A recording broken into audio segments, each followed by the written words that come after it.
Merci, Monsieur le Président. Alors, tout d'abord, merci, Monsieur, pour votre rapport. Évidemment, les chiffres que vous relatez dans votre rapport sont fiables. 17 millions de retraités, 4 millions de pensions de reconversion, 14% évidemment du PIB consacré aux retraites. Et puis, à fort juste titre, une pension moyenne de 1 629 € brut par mois en moyenne pour les retraités, parce que nous savons, et les uns et les autres, qu'il y a des salariés pauvres et que de plus en plus de salariés, puisqu'on voit les moyennes d'année en année finalement monter, deviennent pauvres. Et quand on parle de 1 629 € brut, je rappelle quand même que ça fait 1 400 € à peu près net, et que donc quand on a encore un loyer à payer, une assurance, une mutuelle, une petite voiture, eh bien finalement je ne pense pas qu'on puisse vivre dignement avec ça. Et puis je pense évidemment, ça a été dit, à ces retraités agricoles, ces artisans, etc. etc. Mais vous nous disiez tout à l'heure que vous aviez exploré le retour de l'âge à 62 ans. C'est dans l'annexe, c'est pas dans le tableau officiel.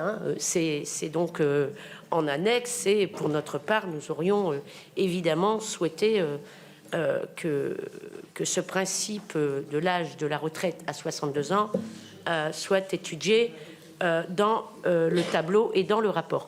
Alors, ma collègue Monique Lubin a parlé tout à l'heure de Michaël Zemmour, que moi je regarde aussi avec beaucoup d'attention.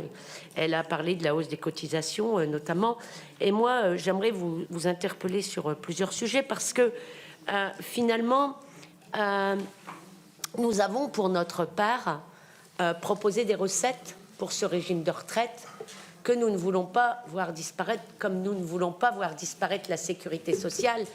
Et malheureusement, si on ne s'attaque pas à de véritables ressources pérennes, je pense que le taux de cotisation, comme ça a été dit, de la CNRL pourra continuer à grimper chaque année et mettre un peu plus à l'os et nos hôpitaux publics et nos collectivités locales. Mais je pense que ça ne réglera pas le problème, parce qu'au bout d'un moment, elles sont en grande souffrance, et je ne vois pas comment on va pouvoir continuer finalement à ne pas aller chercher l'argent là où il est, parce que de l'argent, il y en a. Nous avons pour notre part des recettes à proposer, et finalement qui ne priveraient pas beaucoup ceux et celles qui se verraient impactés donc par les recettes que nous proposons. Alors, nous avons par exemple défendu une proposition avec mes collègues tout au long de cette réforme des retraites sur une justice qui devrait être d'ailleurs réparée. C'est l'égalité salariale homme-femme, qui est quand même, il faut se le dire, une véritable injustice. On arrive bientôt au 8 mars. Tout le monde va être content de célébrer le 8 mars. On va tous aller dans des réceptions pour célébrer le 8 mars. Et puis, finalement, eh bien, à diplôme égal, les femmes ne gagnent pas la même chose que les hommes. Donc, et l'on sait que cette égalité homme-femme pourrait ramener à la sécurité sociale plusieurs milliards d'euros. Donc, ce serait juste. Donc, que pensez-vous de cette mesure qui pourrait donc nous faire en sorte que nous puissions récupérer plusieurs milliards d'euros? Je crois que c'était 5,5 milliards d'euros entre les dépenses et les recettes, rien que sur le régime général. Que pensez-vous finalement s'attaquer un peu aux contributions des revenus financiers? Et puis, voilà, mais c'est ça, la vie. Et puis, sur les exonérations de cotisation des employeurs, 80 milliards d'euros, d'exonération. On n'est pas obligé de s'attaquer à tout. On peut juste reprendre de ce qu'il nous faut.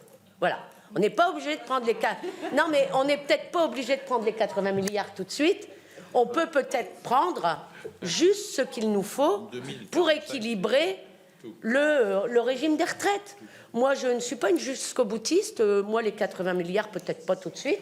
Mais en tous les cas, prenons ce qu'il nous faut pour équilibrer notre régime de retraite. Parce que moi, j'ai quand même l'impression, dans tout ce qui nous arrive, que finalement, ce sont toujours les mêmes qui sont mis à contribution, les salariés de ce pays, et que les autres, eh bien, finalement, ça va, quoi. Leur petite vie continue. Donc, moi, j'aimerais quand même que l'on puisse s'attaquer à ça. Et puis, nous avions fait une proposition de loi avec ma collègue Sylvana Silvani et Céline Brulin sur l'indexation des salaires. Vous en avez parlé tout à l'heure à monsieur. L'indexation des salaires, finalement, permettrait de faire entrer des cotisations à la sécurité sociale. Et je pense que ce n'était pas une mauvaise idée. Je regrette qu'elle n'ait pas été votée. Mais voilà, c'est comme ça. Hein. En tous les cas, voilà quelques ressources auxquelles nous pourrions nous attaquer.